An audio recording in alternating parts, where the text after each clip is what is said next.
Wow. Bentar.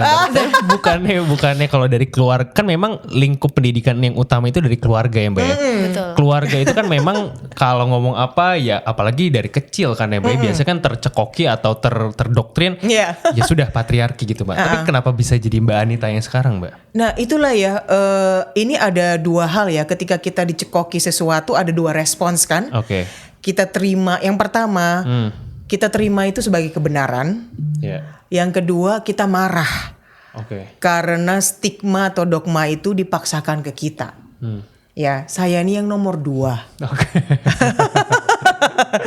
Saya ini yang nomor 2. Ya, semakin distigmakan, semakin saya ingin buktikan kamu salah. Dan lebih cari tahu lagi ya Mbak. Yes, Oke. yes. Selama saya melihat gitu ya, kenyataannya apa? Ketika wanita distigmakan ya sebagai kaum yang lebih lemah, termarginalisasi gitu ya, saya ngelihatnya wanita tuh hebat banget loh.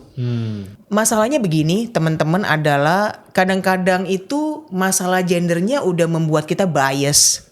Iya, setuju. Ya, padahal again ya, kita harus take out masalah gendernya. Terlepas dari ini wanita atau pria, ini adalah masalah tanggung jawab.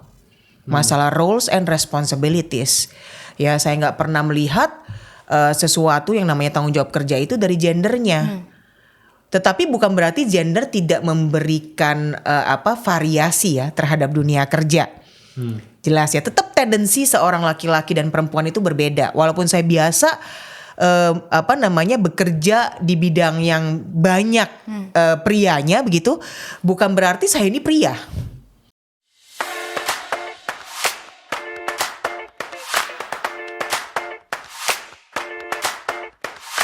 Clock and the career clock are in total conflict with each other. When you have to have kids, you have to build your career.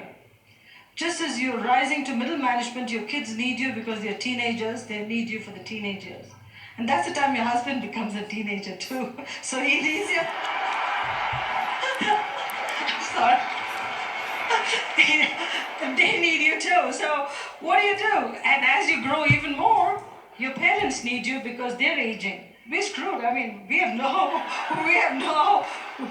cannot have it all. Motherhood, stay-at-home mothering was a full-time job. Being a CEO of a company is 3 full-time jobs rolled into one. How can you do justice to all? You can't. The person that hurts the most with this whole thing is your spouse. There's no question about it. Raj always says, you know what, your list is PepsiCo, your 2 kids, our 2 kids, your mom, and then the bottom of the list is me. There are 2 ways to look at it.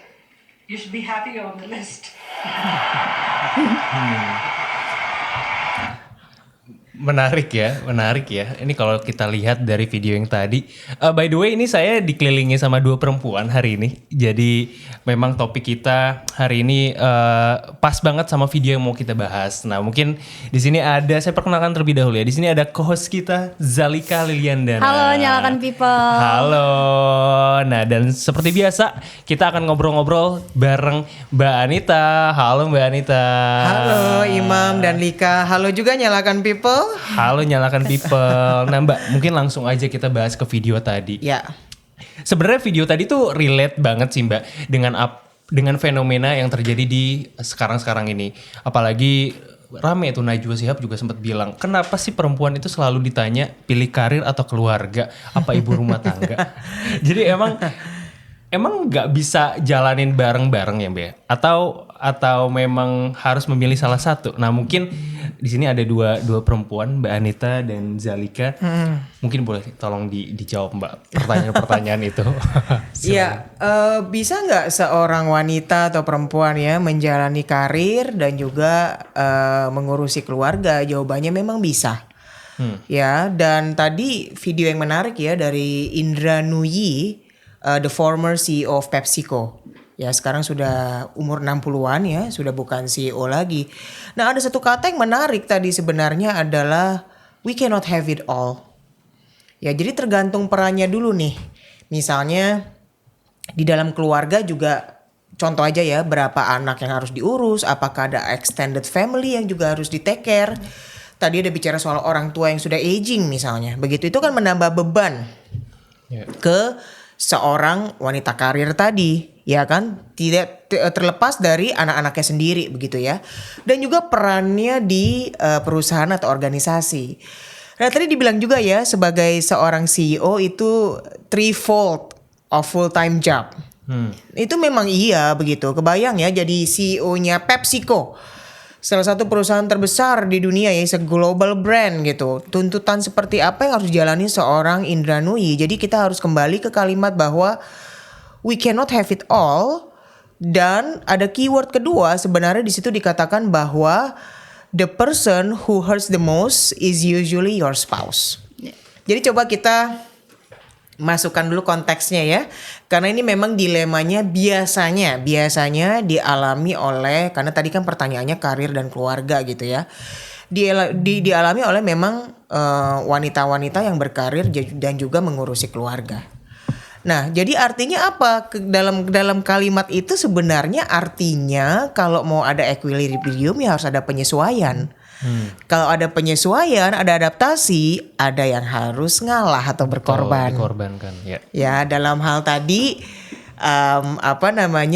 si Indranui menyatakan kembali ya perkataan suaminya Raj Nui gitu, bahwa urutannya dalam daftar selalu PepsiCo, 2 anak kita, and then ibu kamu, your mom, and then terakhir baru ada gue gitu ya, as your husband. Terus Indranui bercanda, masih syukur lo ada dalam daftar gitu, dalam list. Artinya kalau kita mengambil makna terselubung di situ, sebenarnya penyesuaian peran terjadi. Ya, dan Raj Nui sebagai spouse dari Indranui memang menjadi pihak yang menyesuaikan diri. Ya, dalam pembagian peran, tugas dan tanggung jawab dalam sebuah rumah tangga ya. Artinya kalau kita bayangin kehidupan seorang CEO, misalnya seorang CEO udah pasti meeting pagi sampai malam, betul gak? Betul. Ya, itu nggak bisa lari begitu ya. Dan juga harus bisnis trip ya. Apalagi PepsiCo itu adalah perusahaan global ya. Entah hari ini di mana ya, hari ini di Asia, besok di Eropa, bener gak? Ya, itu adalah lifestyle yang harus dijalani oleh seorang Indranui gitu. Sehingga pertanyaannya, pengurusan rumah tangga, penyesuaiannya bagaimana? Ya, di sini saya mengambil kesimpulan ya, walaupun saya belum membaca secara detail, ya kemungkinan besar memang suaminya banyak berperan untuk mengurusi rumah tangga juga, setidaknya dalam memperhatikan kedua anak mereka gitu. Kalau enggak kan ya buyar ya, keluarga dan rumah tangga bisa bubar nih ya kalau dua-duanya kayak begitu. Jadi kurang lebih memang kita harus mengerti ada penyesuaian peran ya, dan ini adalah sebuah pilihan antara seorang suami dan istri. Pembagian perannya bagaimana, dan ini harus dibicarakan secara terbuka dari kedua belah pihak. Ya, walaupun saya belum masuk ke masalah stigma dan lain-lain begitu ya, tetapi kenyataannya itu works for seorang Indranui gitu. Ya, artinya suaminya mungkin harus berbesar hati ya, bahwa justru dia sebenarnya yang mendukung karir istrinya. Walaupun kalau dibaca dia juga punya karir sendiri begitu ya. Tetapi dia lebih ibaratnya mau ngalah lah ya, untuk ya kita harus terima juga bahwa Indranui memang lebih populer. Betul. Ya, dan lebih terkenal sebagai salah satu CEO PepsiCo yang sangat sukses. Ya, jadi ini masalah tadi ya, penyesuaian peran ya, adaptasi peran suami istri dalam sebuah rumah tangga ya, dan pasti ada quote in quote pengorbanan. Ya, pengorbanan. Tetapi selama kedua-duanya sepakat ya dan menuju satu tujuan yang sama, ini hanya masalah pengaturan saja. Pengaturan peran dalam yang secara pribadi ya, dalam kehidupan mereka berdua begitu.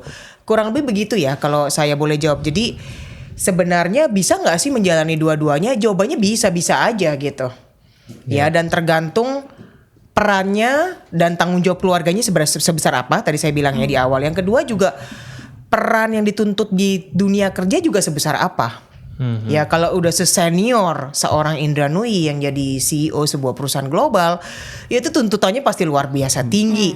Sehingga adjustmentnya, adaptasinya pasti juga sangat besar. Benar. Apalagi kalau di Ya. kasus ini keluarga ya Mbak ya. Keluarga yang Betul. harus menyesuaikan dan ngalah karena karir dari Indranuyi ini juga dia udah di atas ya Mbak ya untuk pegang si PepsiCo ini, dan juga nggak ada salahnya juga laki-laki itu menjadi atau ngurus rumah tangga juga kan ya Mbak ya. Iya, sekarang gini, di era sekarang ini saya ngelihatnya kalau dulu mungkin agak tabu ya dibicarakan, padahal prakteknya ada sih. Bahwa sebenarnya yang lebih aktif mencari nafkah itu mungkin istrinya begitu. Perempuan. Ya, tapi kalau saya boleh bilang sih seharusnya dua-duanya mencari nafkah. Ya, terlepas ini laki atau perempuan ya, suami atau istri, dua-duanya harusnya cari nafkah gitu. Tetapi nafkah mana yang lebih menjanjikan dan nafkah mana yang lebih menuntut, ini harus dibicarakan.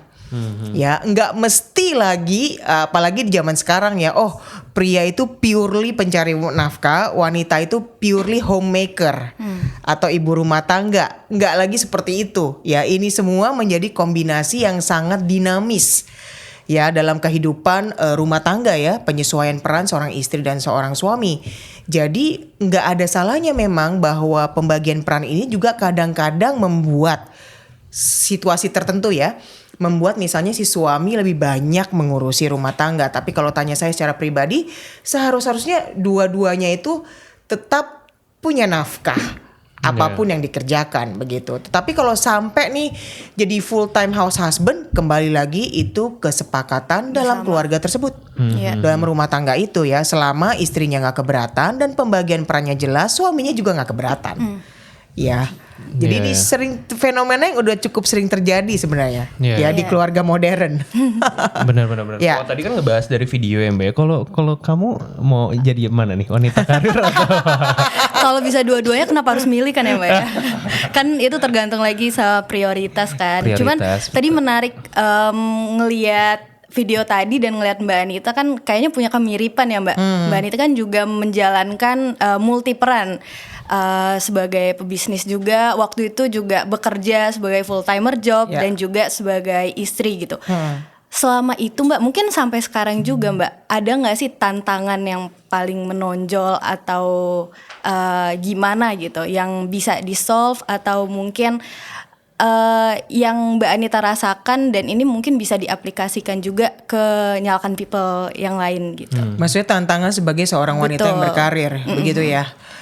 Saya akan ambilnya mungkin dua fase berbeda ya, sebagai seorang wanitanya dulu, ya karena saya lahir sebagai seorang wanita, begitu ya, seorang perempuan, dan nanti juga sebagai peran tadi ya, sebagai akhirnya seorang istri, gitu kan, jadi seorang wanita dulu, ya kan awalnya. Nah, menurut saya sebenarnya tantangannya apa ya? Jujur, saya malah ngelihat tantangan itu di sekeliling saya gitu, di perempuan-perempuan lainnya. Ya, saya ngelihat banyak stigma ya dan mindset yang salah yang ditanamkan ke perempuan. Nah, saya sendiri unik nih. Ya, walaupun sebenarnya keluarga saya keluarga patriarki ya, tapi saya ngelihat keluarga patriarki itu malah sebenarnya menerbitkan wanita-wanita super ya.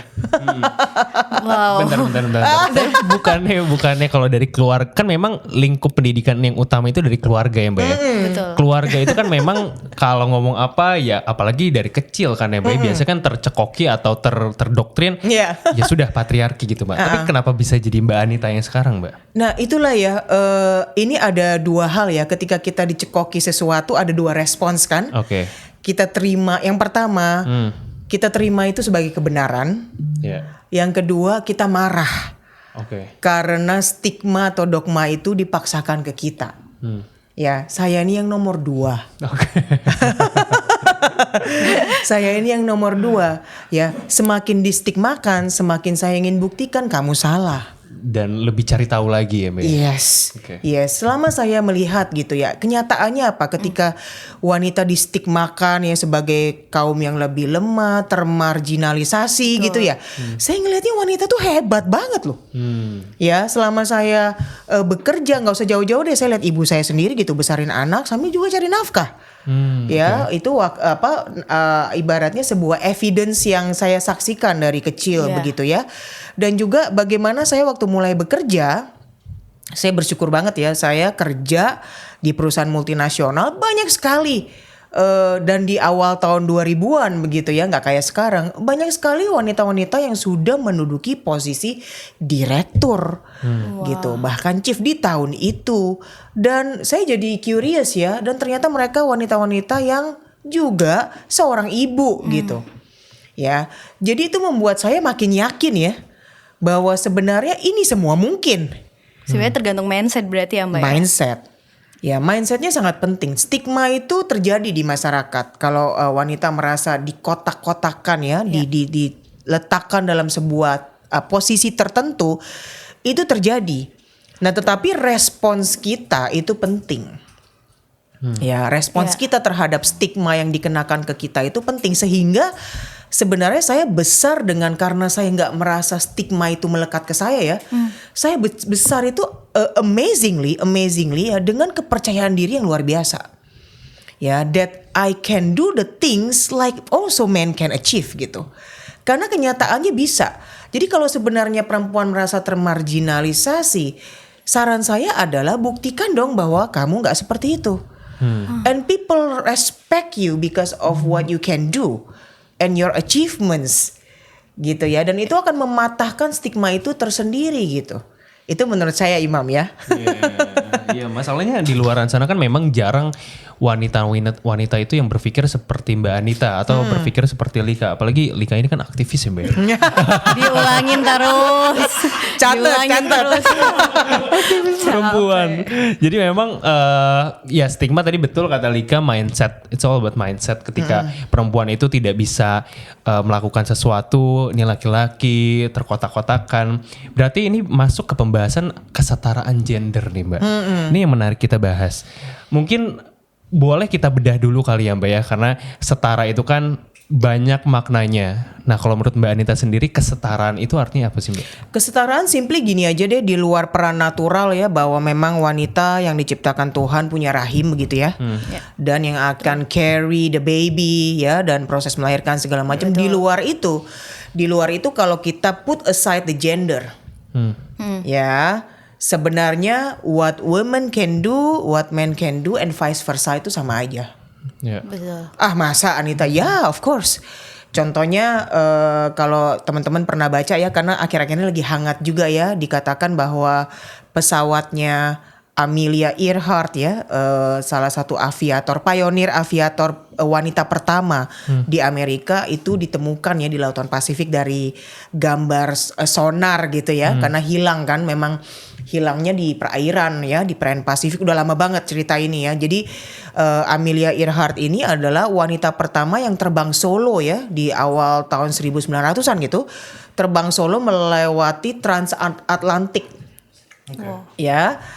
Sendirian naik pesawat terbang. Ya. Cessna gitu Mbak.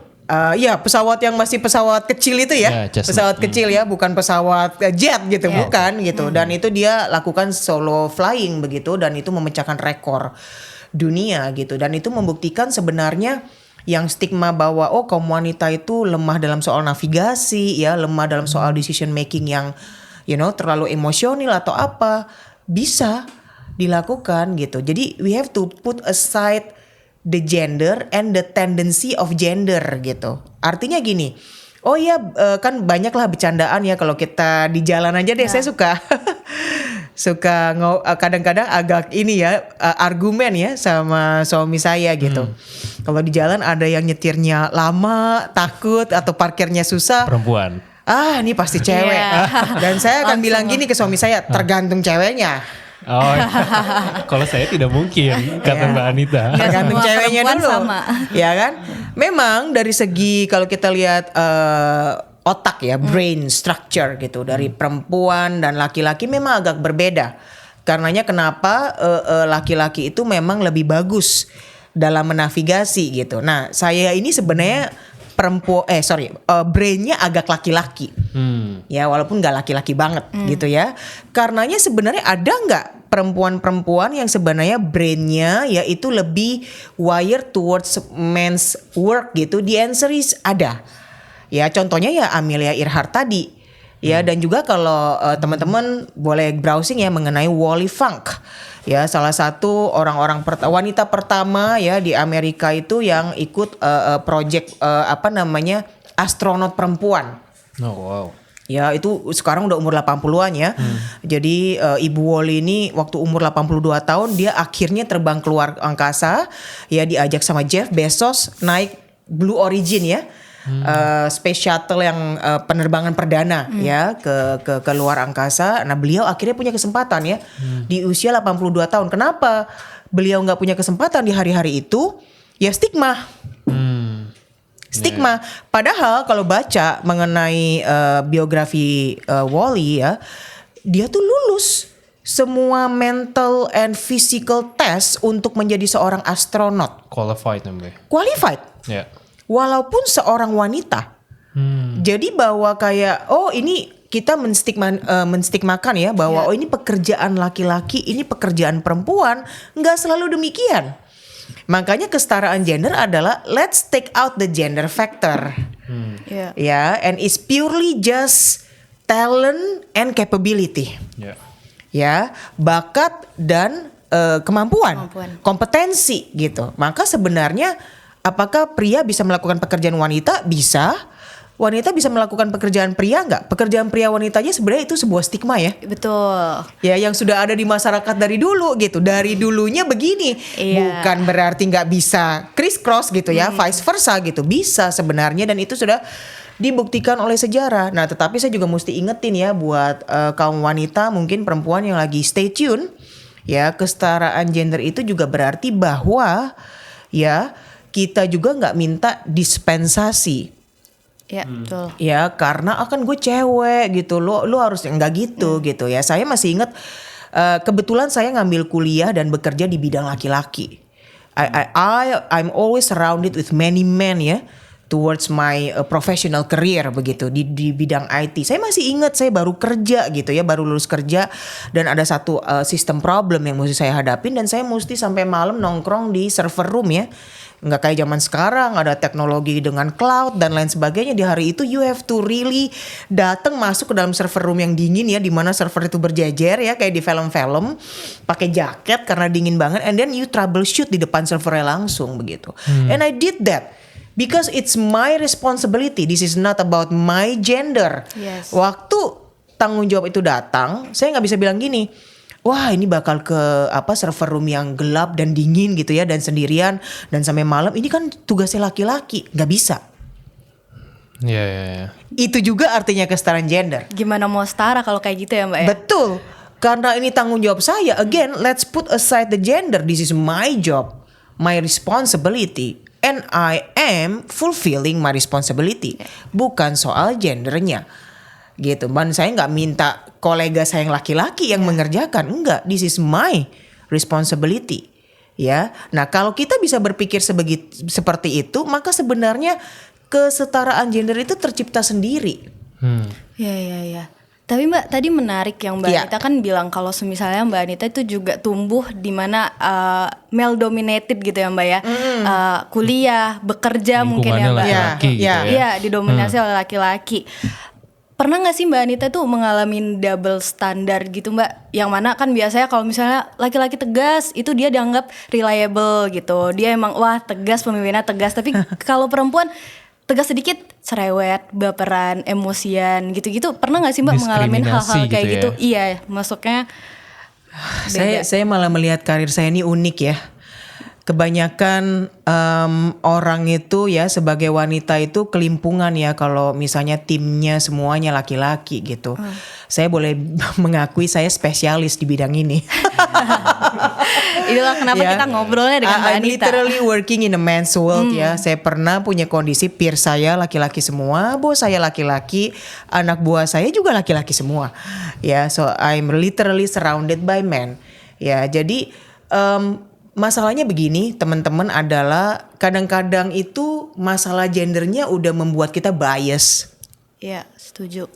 Ya, padahal again ya, kita harus take out masalah gendernya. Terlepas dari ini wanita atau pria, ini adalah masalah tanggung jawab. Masalah roles and responsibilities. Ya, saya nggak pernah melihat sesuatu yang namanya tanggung jawab kerja itu dari gendernya. Tetapi bukan berarti gender tidak memberikan variasi ya terhadap dunia kerja. Jelas ya, tetap tendensi seorang laki-laki dan perempuan itu berbeda. Walaupun saya biasa bekerja di bidang yang banyak prianya begitu, bukan berarti saya ini pria. Saya tetap punya touch-nya women gitu ya dalam memimpin yang memang nggak dimiliki pria begitu. And the other way around ya, pengertian ini harus bisa dimengerti. Makanya kenapa ada studi yang bilang bahwa kalau mau manajemen senior management itu sehat dalam sebuah perusahaan, nggak boleh semua senior leadersnya itu laki-laki. Betul, harus ada sudut pandang perempuan. Ya, awalnya saya agak bingung ya, apakah iya gitu. Sampai saya pernah datang ke satu ruang meeting yang memang senior leadersnya laki-laki semua, gitu. Dan saya merasa ruangan ini kok dingin banget ya. Ya, terus saya baru sadar bahwa disinilah peran perempuan. Berarti butuh sentuhan perempuan. Butuh sentuhan perempuan ya di dalam kepemimpinan gitu. Tetapi kita membawa different kind of flavors, tapi bukan mengesampingkan tugas dan tanggung jawabnya. Tugas dan tanggung jawabnya sama terlepas laki-laki atau perempuan. Bukan berarti ya nyalakan people atau teman-teman di sini.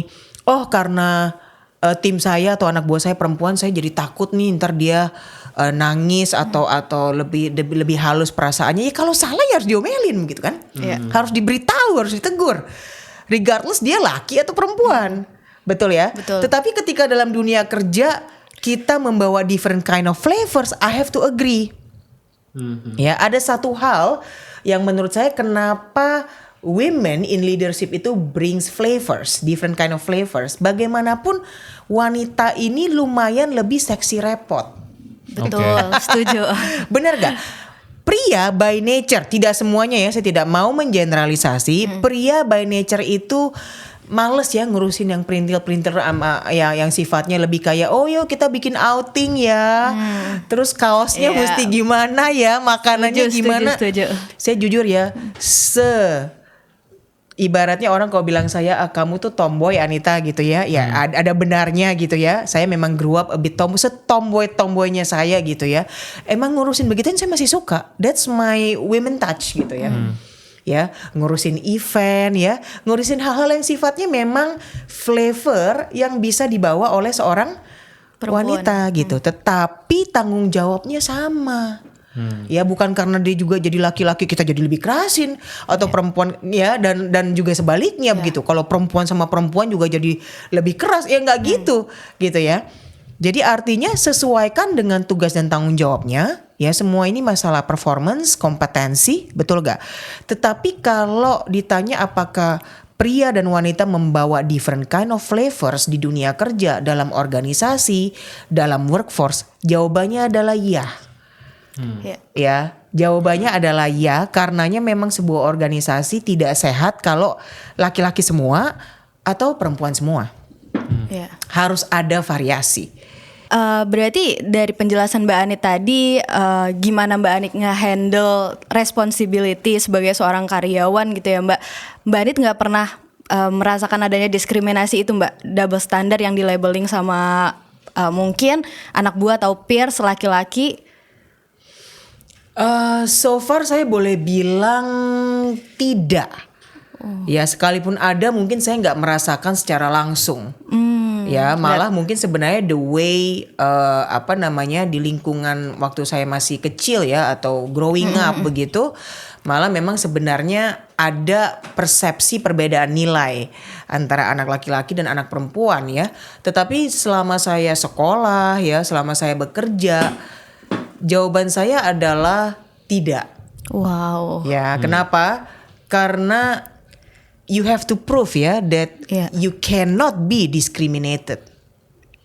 Gitu. Tapi saya percaya sih Mbak, karena memang melihat kan kata Mbak Anit kita harus proven dulu gitu. Tapi nggak bisa kita pungkiri Mbak, kalau semisalnya ada perempuan yang mereka sudah masuk ke taraf tertentu misalnya sebagai karyawan udah jadi seorang lead gitu. yang mana itu mereka termasuk masih minority di sana dan mereka tuh masih mengalami keminderan gitu Mbak. Bisa nggak ya, bahkan untuk perempuan peersnya kadang kan ngerasa wah lebih kayak kompetitif antaran perempuannya gitu Mbak, belum woman support woman gitu. Nah Mbak Anita ada tips nggak sih Mbak, gimana caranya untuk sepercaya diri Mbak Anita seperti sekarang gitu? Woman support woman ya. Actually women have to support all ya. Iya, fairly. No, the thing is this. Saya bisa mengerti kenapa women support women gitu. Karena kenyataannya adalah diskriminasi, marginalisasi itu terjadi. Nah, gimana caranya yang tadi Lika tanyakan ya? Semuanya itu berawal dari mindset ya. Back to all about Ya, mindset. tadi ada kalimat bahwa kurang percaya diri atau lack of minder. confidence. Betul. Gitu ya, merasa kayak gue nih jadi misalnya wanita pertama nih yang diangkat jadi kepemimpinan misalnya ya di organisasi ini. Kalau saya jadi dia ya, instead of minder, saya bangga bukan main. Akan semangat ngebuktiin ya Mbak ya. Exactly, kayak wow, this is historical moment ya, karena I am breaking ya all this stigma di organisasi ini sebelumnya, bahwa sebelumnya nggak ada pemimpin perempuan misalnya, dan misalnya kalau saya jadi orang pertama yang diangkat, bukannya saya justru minder, saya bangga. This is mindset issue. Ya, kadang-kadang begitu kita naik, ada yang meragukan kita nggak? Ada. Banyak sih Mbak. Banyak. Saya terima itu juga. Terima, ya. Pasti ada ini orang yang meragukan segala macam. But it's okay. It's okay. Itu mau kita perempuan, mau kita laki-laki, yang meragukan akan selalu ada. Memang kalau in the males dominated world lalu ada perempuan muncul, maka keraguan itu makin besar. Betul gak? Betul. Ya pasti iya gitu. Nah itu is a matter of kita bisa gak membuktikan diri bahwa yang diragukan itu gak benar. Ya, bahwa saya kompeten to do what I do. Ya, dan itu memang harus ditunjukkan. Kalau kita ibaratnya tunduk ya terhadap ketidakpercayaan diri tadi, maka sebenarnya apa? Kita merusak kesempatan yang kita peroleh gitu. Tetapi ingat, ini gak cuma kesempatan yang kita peroleh, kita juga merusak kesempatan untuk membuka pintu ya bagi wanita-wanita lainnya di generasi mendatang gitu, untuk bisa mencoba menjadi seorang pemimpin. Ya gak? Setuju, Kalau kita Mbak. gak ambil tongkat itu dan tunjukkan bahwa I can do this gitu, and I'm very confident I can, maka kita nggak memproyeksikan ya kepercayaan diri itu kepada perempuan-perempuan lainnya. Karena Lika, mungkin dari 10 perempuan yang di bring up ya atau dibesarkan dengan stigma tadi ya, dan marginalisasi dan diskriminasi, dari 10 mungkin cuma 1 dan 2 gitu yang bisa berpikir seperti saya kan? Iya. Ya, yang ketika mungkin dibedakan malah ingin mendobrak gitu. Sisa 8-nya gimana? Ya terperangkap. Ya, menerima itu sebagai kebenaran. Ya, dan itu terefleksikan sampai mereka jadi mereka bekerja, menjadi seorang ibu di dalam rumah tangga. Itu semua terefleksikan nilai-nilai yang pernah ditanamkan di mereka. Nah, itu yang harus kita stop.